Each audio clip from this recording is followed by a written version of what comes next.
Hello, my name is Gary Mansfield, and this is the Ministry of Arts podcast, where each week I'll be speaking to a different artist. Now let's begin by bagging these bongos.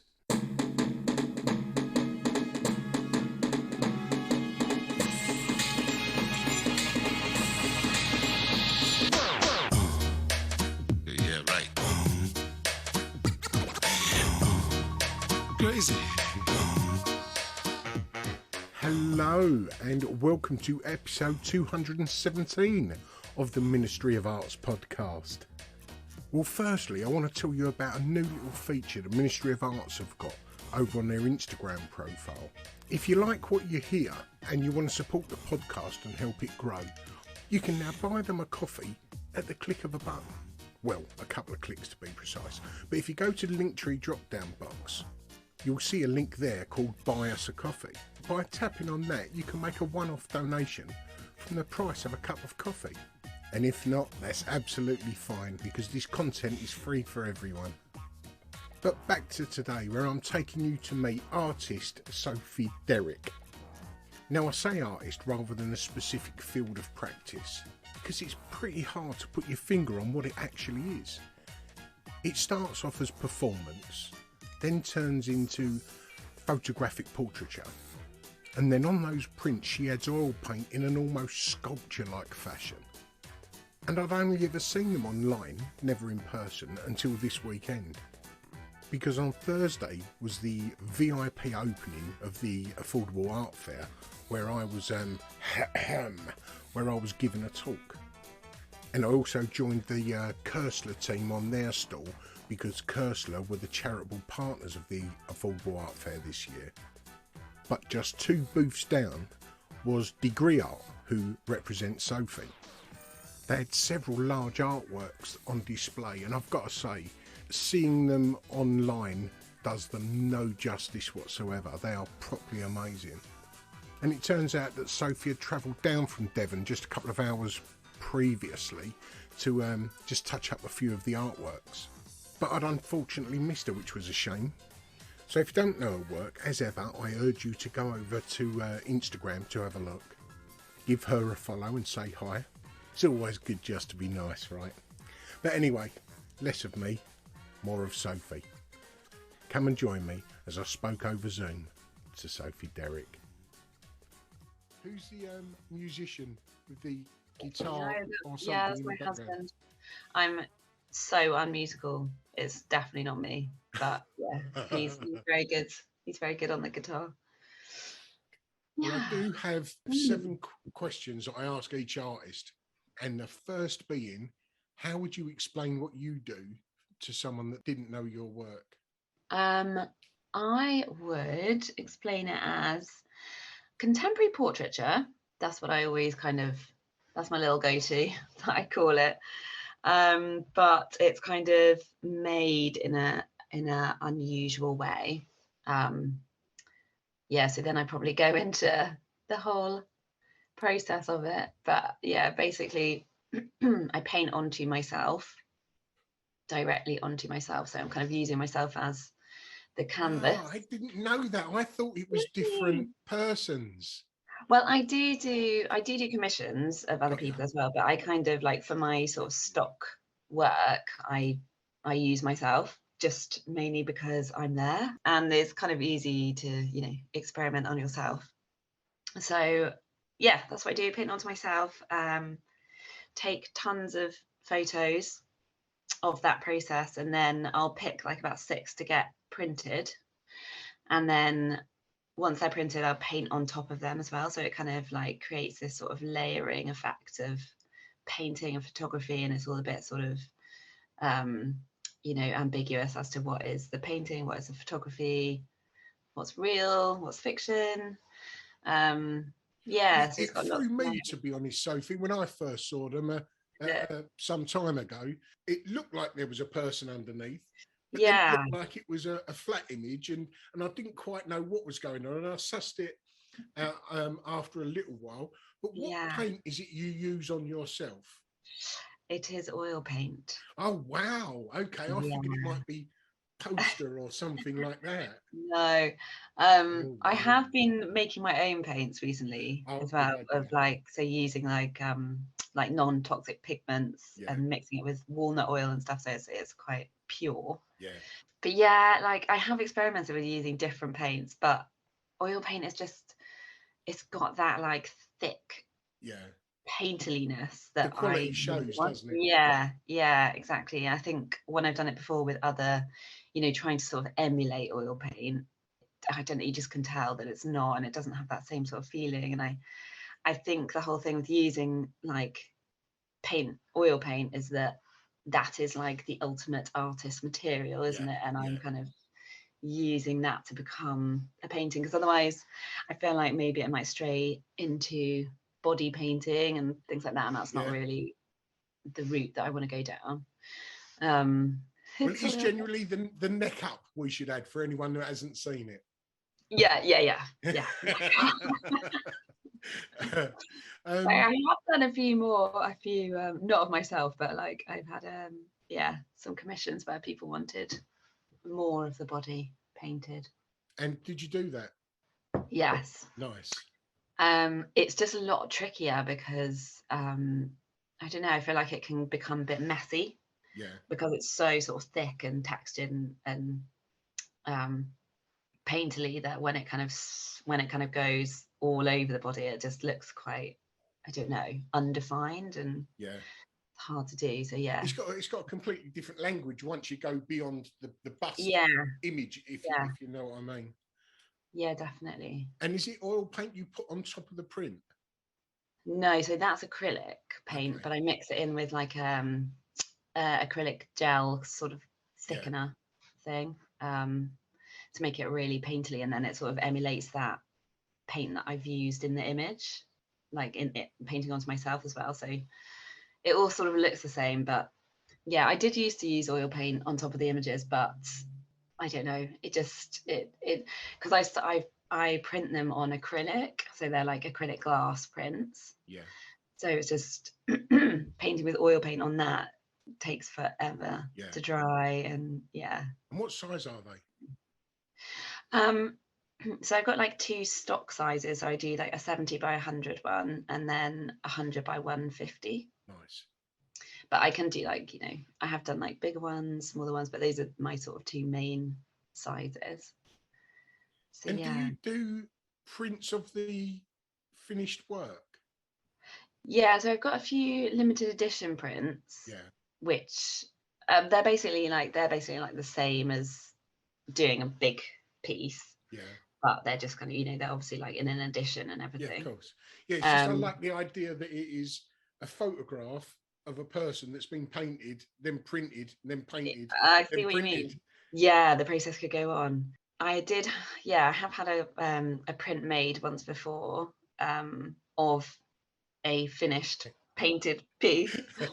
Um, yeah, It's but like yeah, that. it could You go know on. that I know that you know that I Yeah, that's know. quite a good idea though. Like, yeah, I could just keep painting on it, photograph it, print it, paint Yeah, it. But yeah, it could go on it's forever. got to stop somewhere. Yeah. How did art come into your life, Sophie? Was there art in the home growing up? Um, yeah, I mean, like my mum and dad, they didn't do any like arty jobs or anything. Like, my mum was a nurse and my dad was a builder. Perfect. Yeah, so but I think they were both like, when they were at school, they were both quite creative. Yeah, But obviously in that time, it was like you couldn't just go and do art at uni. It wasn't like you had to get a job. So I think maybe if they were like, sorry, in these times, maybe they would have gone on and done something arty, because they were both quite artistic. And then I've got three siblings, and I think we're mostly all quite arty. My sister's a knitwear designer now. nice. But yeah, we were always like doing artistic things, and yeah, I think my parents were quite sort of free with like letting us do all that kind of stuff. Yeah. And where Yeah. was home growing up? So here in Wiltshire, Nice. yeah, basically like a little village in Wiltshire, which was very lovely. Yeah, so grew up here and then moved away to uni and everything. And then we just moved back here like about 4 years ago, for schools and things, you know. From where? From London. Like we got back like basically just before COVID, Oh, probably about nice. like half a year before COVID hit. So I was really happy to be here when that all happened. Yeah, I think it's definitely taken a lot of I don't know, readjusting. Yeah. When you've lived in London for quite a long time, it's like It's hard to get used to not having the convenience of yeah, everything at arm's reach, isn't yeah, it? And yeah. then There's it no takes a delivery. little, yeah. Then it takes a little while, and then you sort of appreciate the distance from everything, I'm sure. Yeah, yeah, no, it is lovely.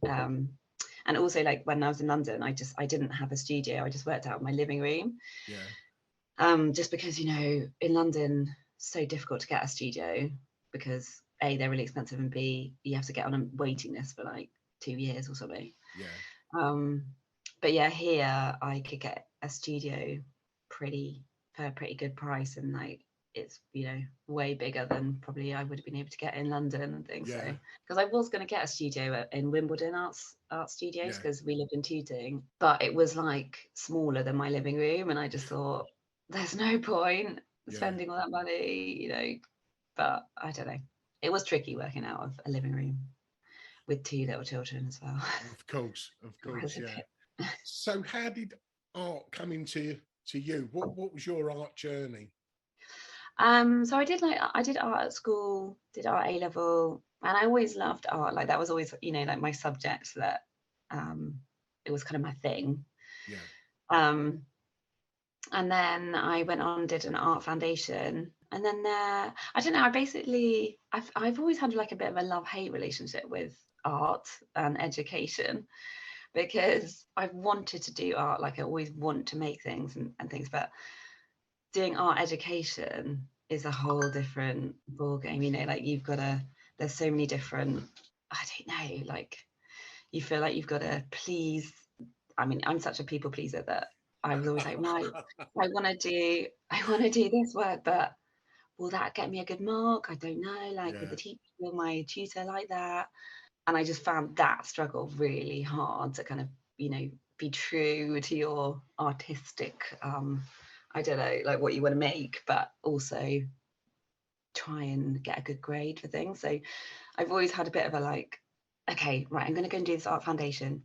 My God, I don't know what artwork to make in it, and are they going to like it? And there's always been that struggle. And then, yeah, I went to Bournemouth Arts Institute to do a degree there in fine art.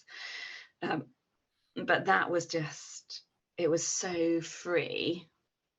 It was so kind of like, you know, they just said, here's your studio, go and make stuff.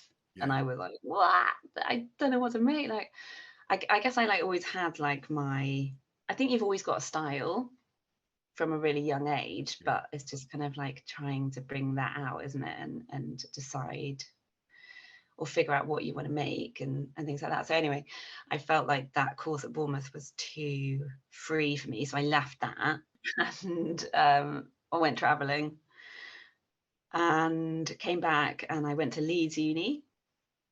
And the course there was half history of art.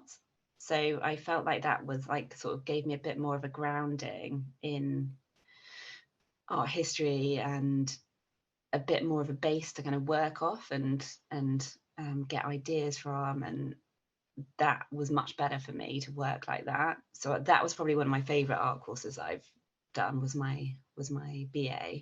And what did you do after uni? I graduated in 2008, which was the recession year, which was not great with an arts degree.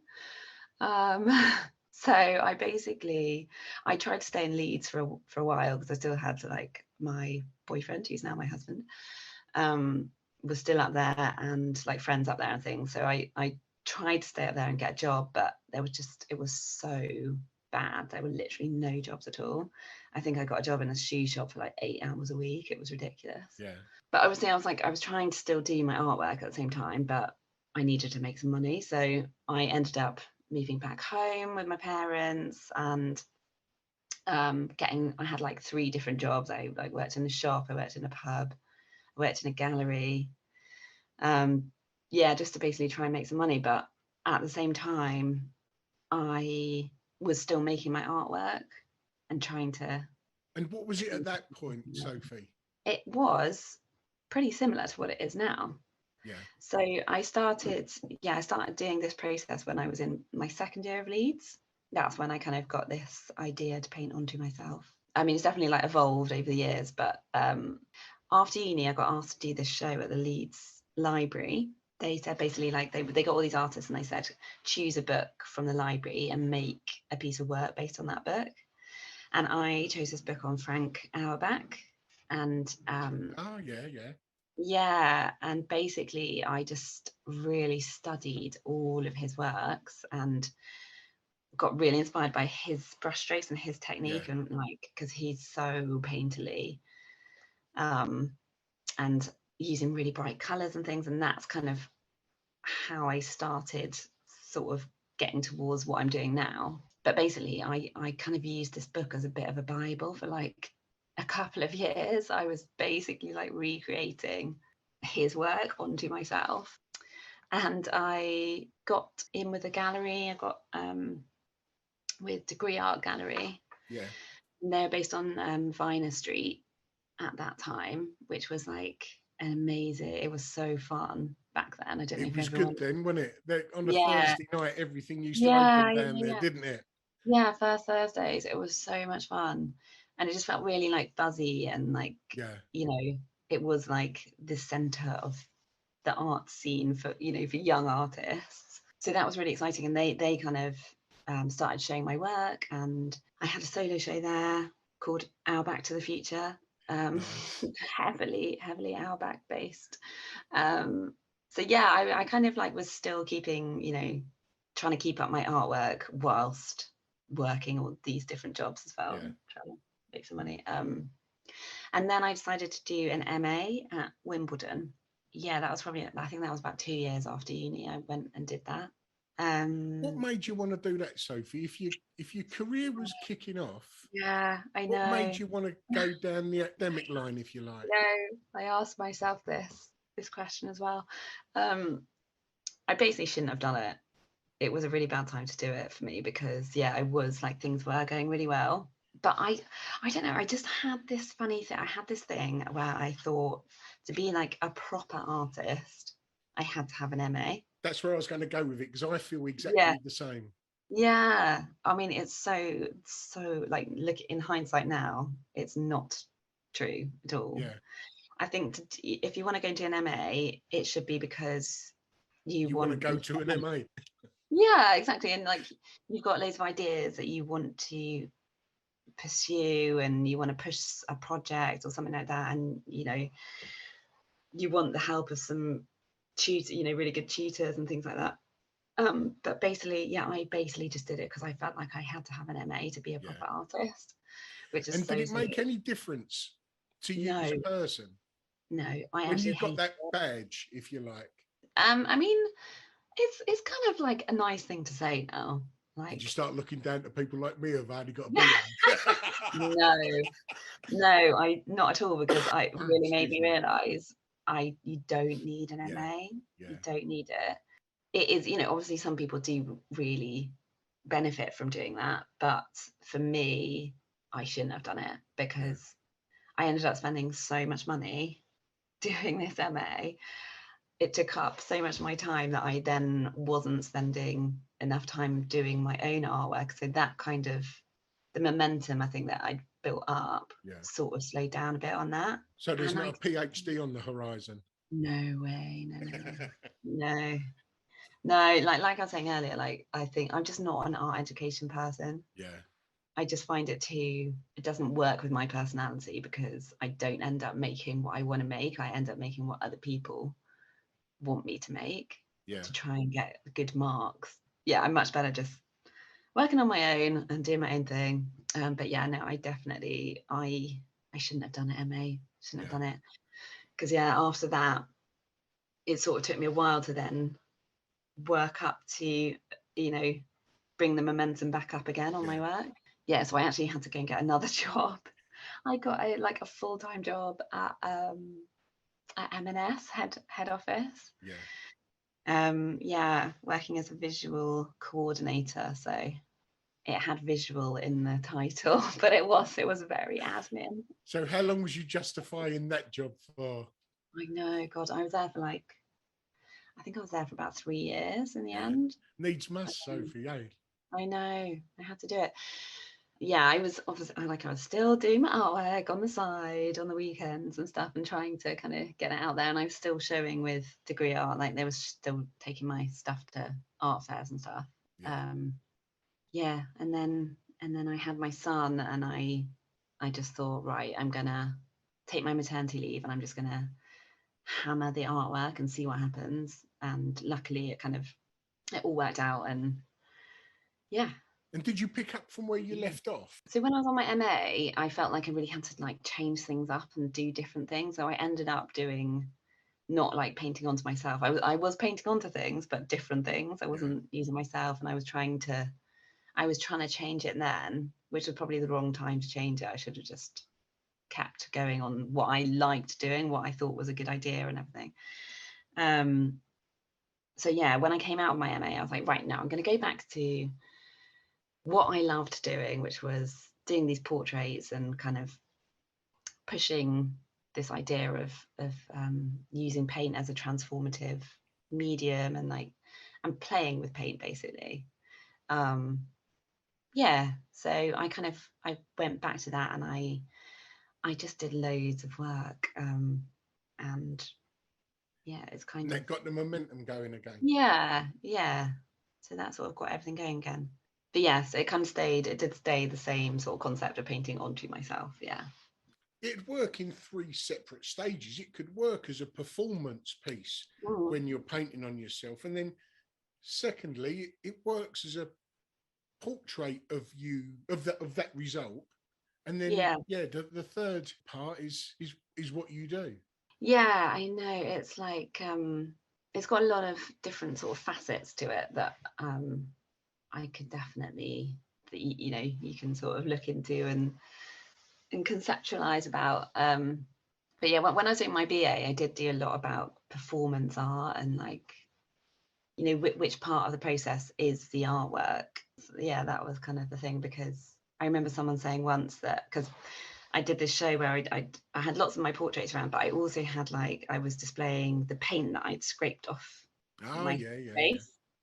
And we had actually one of my old lecturers from Leeds came down and did a talk about it, and he was like, I think the real work here is actually the paint that's been scraped off, because that is the relic of the performance of becoming a painting, and that's the interesting bit about it, and that's the mask that's being presented.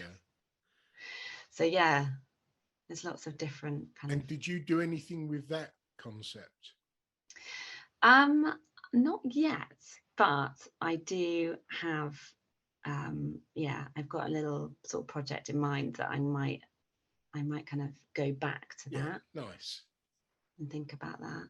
So how long did the visual coordinator last at M&S? Oh God, I think I was there for 3 years.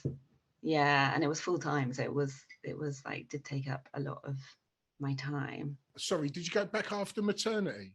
No, I didn't. I kind of felt like I could make a living from doing my artwork, so I just didn't go back. And my heart was never really in it there. I wanted to do a good job and everything, but I wasn't what I wanted to do. So So it wasn't just any maternity leave, it was M&S maternity leave. Exactly. And which piece that you've created, Sophie, do you think has got the strongest emotional connection? I'm thinking I made a piece called Our Back to the Future, which is what my first show got named after. I think that was kind of a little turning point in the way that I was making my work and everything, and that kind of set me off on this path of these really thick impasto brushstrokes. And yeah, I think that's the piece that I sort of have probably the strongest connection to. I sold it as well, so I didn't Do you regret that? keep it. I do, but I mean, I've still got the images of it, but I like that when I speak to an artist and there is a specific artwork that was a turning point for them, but for the viewer, they wouldn't see that turning point. It's just that, you wouldn't know. Everything conceptually clicks into place for the artist, and it gives you a little realization, and you go, oh, that's what I've been looking for. Yes, that was definitely a little like light bulb moment kind of piece for me. Nice. And if there was you and 5 other artists, past and present, what would your ideal group show be? Oh my God. Okay, so obviously Frank Albeck. That would be amazing. Who else do I love? I'm thinking like artists that sort of really inspires me would be amazing to have in the show, and artists that kind of use paint in different ways. So, okay, who would it be? Frank Albeck, maybe like Carolee Schneemann. Oh, I don't know. She's in that show in Giant actually at the moment. Yeah, so she was like a 1960s body artist. So she kind of used herself in all her works, and she was like a big inspiration to me. Okay. There's another artist called Boo Ritson, who she painted people. This was like back when I started doing it as well, because I remember I had this idea of like painting onto myself, and I was like, yes, oh my God, this is amazing. No one's ever thought no one's ever done this before. This is amazing. And then I remember going to like a crit, and someone just put their hand up and was like, have you seen the work of Boo Ritson? And I was like, no, for God's sake. But I do love her work. So she painted other people, but like as sort of characters, but not in a I know. way. Yeah, I know. Yeah, like swimmers and things. Yeah. Just look really like visually amazing. So yeah, maybe her. Trying to think of who else like has inspired me over the years. Gerhard Richter. Yeah. And one more person. Who else am I going to choose? My mind's gone blank now. I can't think of anyone. This is a bit of a curveball. Yeah. So there's an artist that I really love. He is called Alexander Randall. He had his stuff at the other art fair the other day. But I've got a piece of his work, and I just love it so much. It's like he does like concrete brush strokes, and then he spray paints them and paints them up and things. I know. Yes, I do. Yeah. And I just love it. It's got that kind of gestural like sweep of paint, but it's like stuck in concrete. So it's like, I don't know, this movement that is then rendered really still and blocky, and like, I don't know, it just looks really visually amazing as well. But I just really like work that is doing different things with paint and brushstrokes, and his stuff is really cool. So yeah, maybe that would be my 5 people. That's a really random collection of people. Well, I'd done one of these about 6 months ago with an artist, and she'd just bought one of his artworks. Because again, she asked me if I knew of him, and I said no, and obviously didn't retain the name. Yeah, I love it. I got one of his in the artist support pledge. Oh, nice. Another question is, what would you do if you wasn't an artist? I think I'd probably still do something creative. Maybe like, I know that everyone says this. But I do love interior design. Okay. I do love it. Maybe something. You're saying that as if it's a naughty pleasure. I just feel like everybody says that. No, not really. It's normally musician comes up quite a lot. Yeah, well, no, that's definitely not me. That I'm so Or unmeetable. or something, because artists are always cooped up on their own. A lot of the Mm. answers are something outside. Gardener, just something where you're outside with no pressure. Not Yeah, that gardening hasn't got any pressures, I'm sure, but I've had a yeah. few, say, litter picker, where you just walk around, Oh, see something, pick it up, and make a little yeah. bit of difference, which I Yes. thought was a pretty Oh, cool. that's a nice one. Yeah, Yeah. mine's not that nice. Although when it's pissing down of rain, I'm sure that idea goes straight out the Yeah. window, and you'd rather be in a studio Yeah, pulling your hair out. I know. I did always want to be a fashion designer. That's what I wanted to do. When I went to do my art foundation, you can choose all the different, there's lots of different things that you can choose to go into. And I chose to do fashion design because I was like, yeah, I'm going to be a fashion designer. Love it. I really thought I was going to do that, but actually my tutors were like, no, you are so fine art. Because I was actually just painting. I was painting in my fashion design thing. So I was like, no, this is fine art. You need to change. So I sort of reluctantly changed. But yeah, maybe I don't know. No, I don't think I'd be very good at Yeah, that I now. like it when there's conflicts between the front of the brain and the subconscious, and the Yeah. subconscious knows what it's doing, and there's just us ruining our life with the front of Yeah. our Yeah. brain. So silly. And have you got anything coming up? Oh, well, at the moment, I do have a show on at Me London Hotel with Gone Okay. Rogue. Yeah, so that is on until the end of April. Yeah, and it's got lots of, I've made a few new pieces for it, but it's also got quite a few works that Gone Rogue sort of chose out of all of my ones I had in the studio, that, yeah, have maybe not been shown that often. Yeah. Haven't really been shown much before. So yes, so that is on at the moment. So yeah, if anyone's in London, pop in, see it. It's a Well, really lovely unfortunately, hotel. this won't come out until after that's finished. Ah, no, damn Sorry it, about that. damn it. Well, that's what I got going on now. But yeah, And is there um, anything in the pipeline? um, I've got a few more art fairs this year, but I'm also having another baby in June, so I'm Oh, going to be wow. pretty Okay. busy. Yeah, so I might be kind of out of action for the summer, I think. For a fortnight. Yeah, for a fortnight, and then I'll be back in the studio. Just take the baby with me, it's fine. Um, but yeah, I've got a few projects that I want to do before this impending deadline of Yeah. baby arriving. Um, so yeah, I'm gonna do a few other little projects kind of my own. Yeah. Well, Yeah. while you're sort of out of your practice, if you like, it gives you time to sort of experiment and see other Yeah, things, doesn't it? yeah, definitely. Yeah, I've had like ideas for so long now. Like I've had loads of ideas that I just haven't had time to do because Yeah, I've got two other children and they take up a lot of time. of course.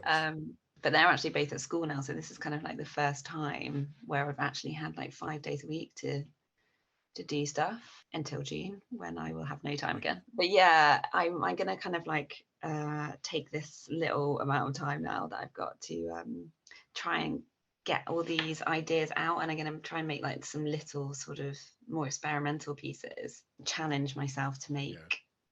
make those, yeah, and see what happens. They might become bigger pieces, yeah, Or not. or not, or Yeah. they might not. Yeah, Yeah, I like those when you do experiment, sometimes it might not work, and that's still a positive thing. At least you've yeah. discovered that it's not what you thought it might be. Yeah, Yeah, it's exactly. still a And positive yeah, thing. I haven't done that for a while, so I'm quite excited to do that. Yeah, see And where you things. mentioned about art fairs later on. Which ones are those? I've got the affordable in Hampstead. That's in May, I think. And then usually I have the Battersea as well. The Got ya. Battersea affordable, that's in October. Um, so yeah, those are coming up. Um, yeah, I'm gonna have to see what else I can squeeze into this year. And anyone that can't get to the affordable art fairs, how would they see your work, be it website or social media? Yeah, I mainly post on my Instagram. That's probably the best way to sort of You've got a see good my Instagram, I must say. Oh, thank you. I kind of mainly just post on there, really. I need to update my website. Yeah, I need to do that. But yes, mainly Instagram, probably the best way to see, or very open to studio visits if anyone wants to come to Wiltshire. And what is the Instagram handle? Yeah, it's at Sophie Derrick Art. Got you. And the website is sophiederrick.com. okay. Just before I butted in there, you mentioned about studio visits. Do you do studio visits down there? Yeah, I've had a few. Like if you know, I'm very open to people coming to see me in my studio, but it's just a bit out of the way, you know. It's And like is there other artists there, or is it just your studio? Well, it's on like it's on a farmyard. You're in Wiltshire, of course it is. Yeah, exactly, countryside. There are lots of other businesses there, but they're all like, we're all very different businesses. I don't think there's any artists. No. Well, that's all my questions asked, Sophie. Thank you very much for your time. Amazing, thank you. See you later. Bye-bye. See you later, bye. Ta-da. Well, hope you enjoyed that episode of the Ministry of Arts podcast. So we wasn't dictated to by advertisers, we decided from the offset to go ad-free, which means obviously we had to self-fund. So we set up the Ministry of Arts Patreon page. And without that support, we would not be able to produce this podcast. So if you like what you hear and you're able to support the podcast, just go over to the Ministry of Arts Instagram profile. You'll find a Linktree drop-down box, which will direct you straight to our Patreon page. And for the price of a cup of coffee, you can help keep us growing week by week. But if you're not able to do that, that's fine, because this content is free for everyone. But leaving a review on whichever platform you listen to your podcast, that really does help us get noticed and anyone else looking for an art podcast. Or even giving us a positive shout out on your social media. Everything is appreciated. But either way, thanks for listening, and until next week, ta-da.